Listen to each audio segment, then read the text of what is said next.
하나님의 말씀 골로새서 2장입니다. 2장 6절, 7절 두 절의 말씀 한 절씩 읽겠습니다. 그러므로 너희가 그리스도 예수를 주로 받았으니 그 안에서 행하되 그 안에 뿌리를 박으며 세움을 받아 교훈을 받은 대로 믿음에 굳게 서서 감사함을 넘치게 하라. 아멘. 범사에 감사하라. 벌써 횟수로는 한 10번 넘게 함께 이 말씀을 나눕니다. 근데 우리가 한번 이 시간 깨어서 긴장하며 생각해 볼 것은 이 범사에 감사라는 말씀을 그래도 일주일에 한번 듣고 있지만 우리에게 감사하지 못하게 하는 사단의 마귀 악한 영의 공격은 지속되고 있다는 거예요. 그걸 우리가 깨쳐 알아야 돼요. 우리는 이 말씀이 귀하다, 좋다, 기쁘다, 긍정적이다 알고 있지만 사단은 우리를 옛사람, 원망, 불평, 근심, 걱정 이 존재적인 영적인 자리에서 우리가 벗어나는 걸 원치 않아요. 그래서 우리를 어떤 방식으로도 우리에게 하나님 앞에 범사에 감사하지 못하도록 사단이 이 귀신들에게나 이런 마귀가 우리에게 다양한 방법으로 미혹하고 유혹하고 공격한다는 거죠.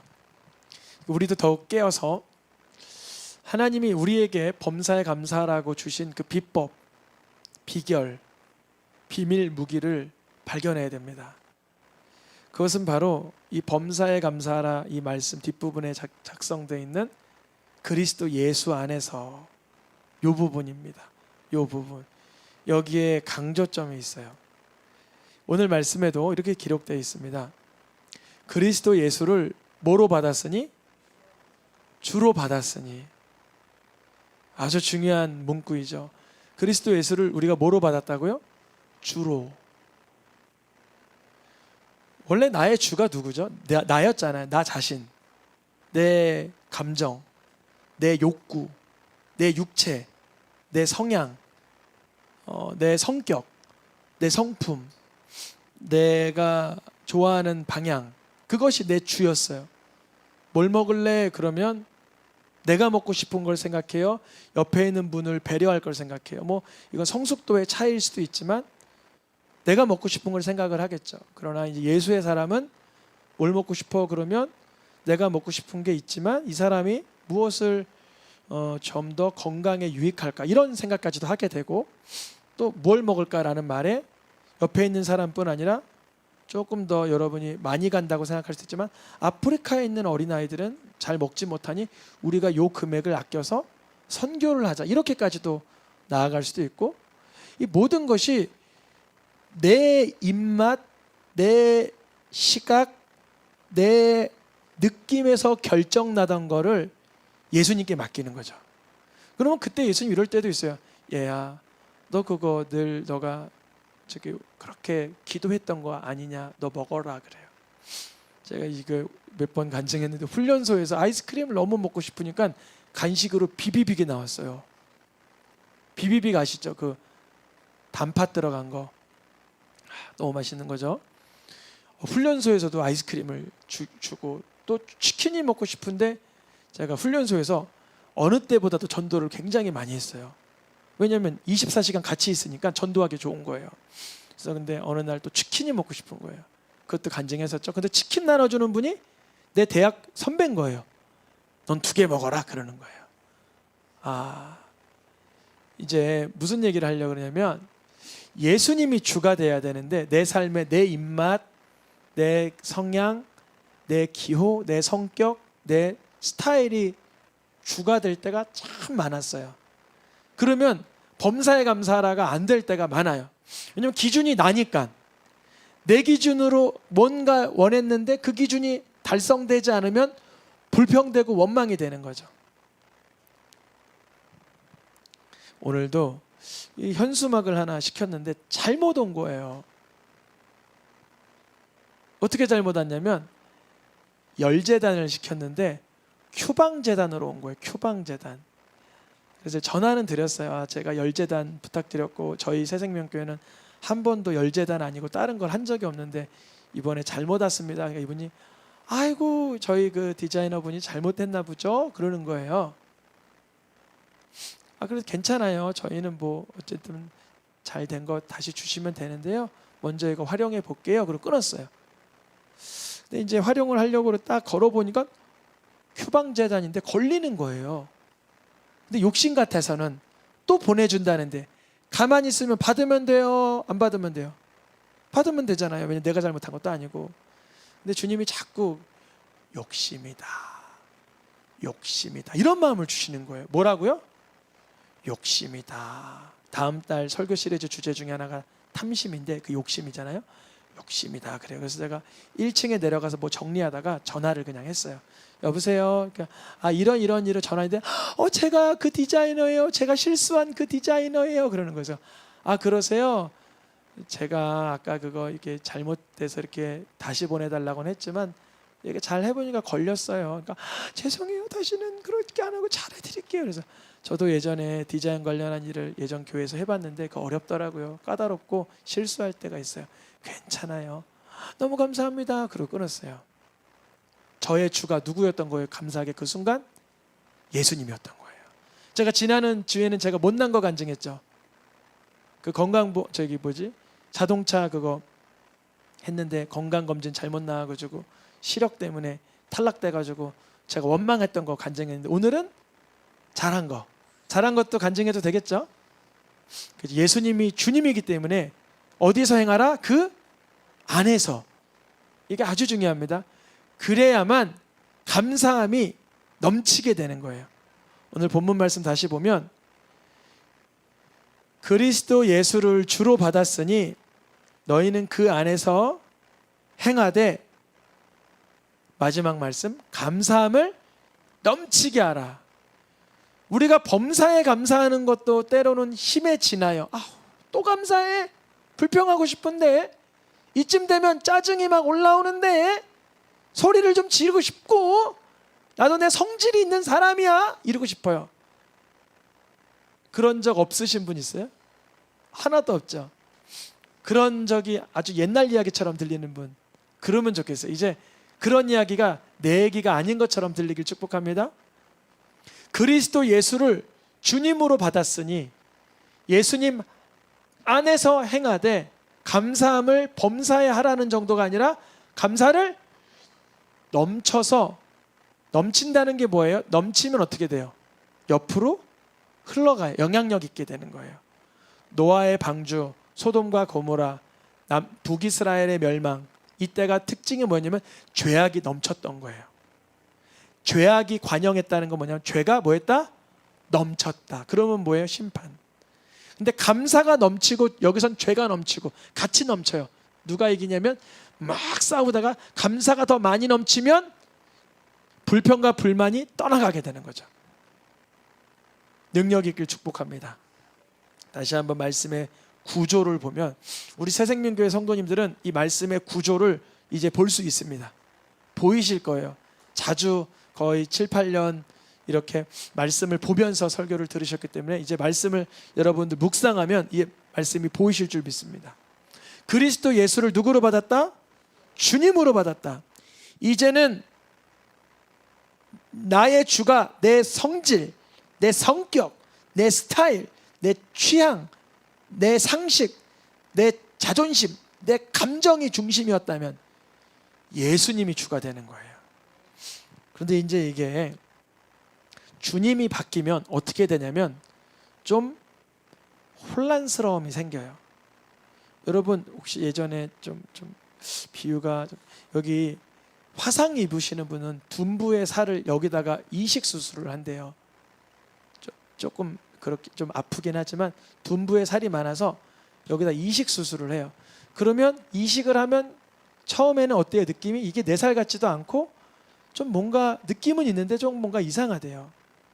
그런 것처럼 예수님이 내 주님이 될 때 예전에는 내가 주인이라 내 느낌대로, 내 성향대로, 내 감정대로, 내 본능대로 했는데 예수님의 뜻대로 행하는 건 처음에 어색할 수 있어요. 그런데 그 어색한 상황에 주님께 여쭈어보시죠. 저같이 주님, 이게 욕심이라고 자꾸 생각이 드는데 어떻게 하면 좋을까요? 귀찮아요. 전화 안 하면 알아서 보낼 텐데. 그리고 하나 더 보내면 또 하나 쓰면 되는 거지. 다른 데 붙이면 되는 거지. 이런 생각도 드는 거예요. 근데 그 순간 제가 주님에게 순종하니까 한 영혼이 되살아나는 기쁨이 있었잖아요. 그 디자이너가 얼마나 그 사장님에게 그 꾸중을 들었겠어요. 또다시 제품을 또 보내야 되니까. 제가 전화를 해서 그렇게 예수님의 마음으로, 섬기는 마음으로 그렇게 하니까 살아났습니다. 우리 성도님들 삶 속에 예수님을 주로 받은 그 삶이 나타나길 축복합니다. 조금 더 여기서 진전시키면 뭐라고 표현해요? 7절 앞부분에 그 안에 뭐 하래요? 뿌리를 박으래요. 뿌리를. 이게 중요한 말씀인데요. 그가 뭘까요? 그 예수 그리스도 맞아요. 쉬운 성경이나 현대인의 번역에서는 예수 그리스도라고 돼 있어요. 그분이라고 돼 있어요. 그분이라고 돼 있어요. 그분 안에, 주님으로 받은 그분 안에 뭘 내리라? 뿌리를 박아버리라. 뿌리를 박아라. 뿌리를 박아라. 여러분, 이제 뿌리를 박을 때 언제 뿌리가 깊이 박아지는지를 전 알았어요. 광흥기도원 갈 때마다 간증했던 건데, 어느 날 울창한 나무 하나가 그냥 이렇게 시들시들 말라버렸어요. 이유가 뭐냐면 뿌리가 깊지 않아서 말라버린 거예요. 또 어느 날 작년에 갔을 때는 이 나무가 눈이 습설이 너무 많이 내려서 아예 그냥 중간에가 뚝 잘렸어요. 이 뿌리를 박으라는 건 뭐냐면요, 가뭄이 오면 나무가 그 뿌리를 물을 찾기 위해서 깊이 들어간대요. 그러니까 가뭄이라는 고난이 오므로 오히려 뿌리를 박을 기회가 되는 거예요. 무슨 말을 드리려고 그러냐면요, 내가 감사할 수 없는 척박한 상황에는 예수님께 뿌리 내릴 기회가 된다는 거예요. 그래서 이렇게 기도하는 거예요. 주님, 예수님이라면 이 정도 상황에 감사할 수 있겠어요? 물어보는 거예요. 막. 그러면 주님이 그래, 나도 그 정도면 불평했겠다, 이렇게 공감을 해 주실 수도 있고, 아니야, 그래도 너가 받은 은혜가 많잖아, 깨닫게 해 주실 수도 있고, 이렇게 나도 안다, 너와 같은 오해와 어려움을 나도 경험했단다, 이런 감동을 주실 수도 있고. 그러니까 위기와 어려움이 있을 때 주께 있는 그대로 내 마음을 표현하면 뿌리가 박아지는 거예요. 뿌리가 박아지는 거예요. 말씀에 보면 뿌리가 없어서 시련 받을 때 배반하게 된다, 이런 말씀이 공간복음에 있는데요. 우리는 예수님을 주로 받았으니 예수님의 뜻대로 살아가다가 뜻대로 살 수 없는 환경을 만났을 때 예수님 안에 뿌리 박을 수 있기를 축복합니다. 뿌리를 계속 박아야 돼요. 만약에 뿌리가 없으면 어떻게 되는 거예요? 잠깐 믿다가, 뭘 잠깐 믿어요? 예수를 잠깐 믿어요. 아니, 예수님 찬양, 예수님 찬양, 쿡 찔러. 왜 이래? 예수님 사랑해요. 쿡 찔러. 짜증나. 이게 어떻게 되냐면, 뿌리가 없으면 예수님을 믿는 것 같은데 시련이 있을 때 예수의 이름을 배반하게 되는 거예요. 삶으로, 말로 나 예수님 배반, 이런 말을 안 해요. 근데 이 성향과 성품과 삶의 자세로 예수님이 부인당하는 거예요. 예수님을 뭐로 받았다고요? 주로 받았다. 그런데 아직은 엉덩이에 살을 갖다 붙인 것처럼 익숙하지 않을 수 있으니 예수님이 나의 주님 되심을 새록새록 고백하시길 축복합니다. 그러다가 위기가 있어요. 시련이 있을 때, 역경과 환난과 고난이 있을 때 뿌리가 없어 배반하지 마시고 뿌리를 내리는 기회를 만드시길 축복합니다. 그게 바로 예수님을 주로 고백하는 자들이에요. 사도 바울이 이런 고백을 했습니다. 예수님이 주가 되신 까닭이 뭐냐 물어보니까, 예수님이 십자가에 못 박히실 때 나를 위해 못 박히셨다. 예수님이 돌아가신 까닭은 군병들이 못 박은 것도 그 당시엔 맞지만 예수님이 오늘날 죄 짓는 죄인된 나를 위해서 못 박히셨다. 그래서 이제는 내가 사는 것은 그리스도께서 사시는 것이다. 내가 사는 육체의 그 살 수 있는 근거는 내가 살만해서 사는 게 아니라, 내가 노력해서 사는 게 아니라 예수님이 나를 살도록 배려해 주신 새로운 시간이다. 아멘. 이렇게 이식수술 환자들이 있잖아요. 그분들은 이렇게 말해요. 당신이 나에게 간이식을, 제가 아는 청소년 하나도 예전에 아버지에게 간이식을 해준 청소년이 하나 있어요. 간이식. 그렇게 가능한가 봐요. 아들이 아버지에게도. 간이식한 청년인데 이만큼. 그래서 아빠가 늘 하는 말이, 나는 너가 생명을 주어서 생명을 덤으로 살한다, 이렇게 말한다 그러더라고요. 고마워하신다고. 우리도 예수님을 몰랐으면 내 욕심과 죄가 원하는 대로 휘둘려 살았을 텐데, 예수님이 날 위해 죽으신 걸 알고 이제 죄의 종로로 가지 않고 예수님이 날 살려주신 값으로 덤으로 사는 인생입니다. 우리는 지금 뭘 해도 손해볼 게 없는 거예요. 그러다가 죄 짓고 악하게 살자는 게 아니라 하나님의 영광을 위해서 뭘 해도 손해볼 게 없는 거예요. 왜냐하면 주님이 이미 갚아주시고 은혜 주시고 살게 하셨으니까. 이제는 내가 육체 가운데서 사는 까닭이 뭐예요? 예수님을 신뢰하는 까닭에 사는 것이라.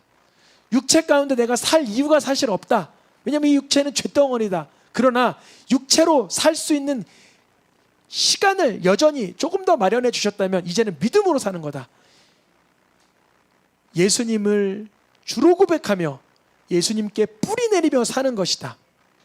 이제 우리의 삶이 뿌리가 내려지면 뿌리만 자라는 게 아니라 그 위로 뭐가 올라와요? 줄기가 세움을 받아 굳게 서는 거죠. 예수님께 뿌리를 내리고 뿌리를 내리고 뿌리를 내리고 뿌리를 내리면 생각지 못하게 이제 감사가 막 터지는 거예요. 감사가 전에는 불평, 불만, 원망, 근심, 짜증, 얼굴을 보면 이렇게 생긴, 눈이 한쪽이 이렇게 될 수도 있어요. 예를 들어 너무 화가 나가지고 이렇게. 근데 예수님께 점점 뿌리가 내리면 내릴수록 뭐가 바뀌어요? 얼굴이 바뀌는 거예요. 성령 수술. 저도 예전에 주민등록증 19살 때 찍을 때 예수님을 인격적으로 만난 지 얼마 되지 않아서 이렇게 생겼는데, 요번에 이제 자동차 면허증 다시 갱신할 때 사진 보니까 이렇게 생겼더라고요. 누가 수술해 주신 거예요? 예수님이 성령을 통해서 성령 수술해 주신 거예요. 그게 예수님께 뿌리를 박아 세움을 받아 굳게 서서. 읽어보겠습니다. 감사함을 넘치게 하라. 감사함을 넘치게 하는 방법은 예수님께 뿌리를 박는 거예요. 예수님이 날 위해서 십자가에 달려 죽어주신 그 사건을 늘상 기억하고 반복적으로 묵상하는 것입니다. 그 안에서 행하되 그 안에 뿌리를 박으라는 이 말씀은 시련과 환난과 박해가 있는 순간 또다시 뿌리를 내리고, 감사할 것이 있으면 넘치게 감사하고, 아무런 시련이 없고 아무런 고난이 없는 나무는 금세 뿌리가 말라버리고 마른 뿌리 위에서 세움을 받은 건 금방 휘청거리게 마련입니다. 물론 고난과 역경을 저도 안 좋아합니다. 그러나 의도하지 않는 상황, 환난, 역경은 반드시 하나님이 허락하지 않으면 새 하나도 떨어지지 않아요. 뭐 하나도 하나님이 허락한 거예요. 그러면 그를 통해서 내가 성장되고 성숙되고 풍성해질 게 무엇일까 여쭤봐야 돼요. 그래서 가뭄의 시절을 지나면서 뿌리는 더 깊은 곳으로 물을 찾으러 더 깊이 예수 그리스도의 복음을 깊이 만나게 되는 것입니다. 바람이 불면 땅속에 더 깊이 견고해 잔뿌리를 내리며 안착을 하고 하는 것처럼 우리가 환난과 역경 속에 예수 그리스도의 복음에 깊이 결착되는 줄 믿습니다. 감사함을 넘치게 하라. 이제 내가 주인일 때는 할 수 없었던 그 감사를 예수님을 주로 받았으니 예수님을 고백할 때 그 감사가 넘치게 되는 기적이 나타날 줄 믿습니다. 뿌리를 박았으니 더 높이 줄기가 자라나는 세움을 받아 열매를 맺어지는 능력이 나타날 줄 믿습니다. 줄기가 자라기 전에 뿌리가 깊이 박혀야 돼요. 뿌리가 깊이 박힌다는 것은 역경이나 어려움이 있을 때 영적 센서를 열어 예수님께 집중을 해야 되는 거예요. 주님이 공짜로 주시는 거 아니에요. 선물과 같이 주시는 거예요. 우리에게 그냥 고난을 너 고난이나 당해라 이렇게 안 하셔요. 욥에게도 고난 주실 때 욥기 42장에 가서는 그에게 충만한 풍성한 복을 주시려는 과정이 있었습니다. 우리 성도님들의 삶 가운데 역경과 고난이 있을 때 그 뿌리가 예수 그리스도께 깊이 박혀서 세움을 받는 과정까지 나아가시기를 축복합니다. 이 시간 찬양하며 함께 기도하겠습니다.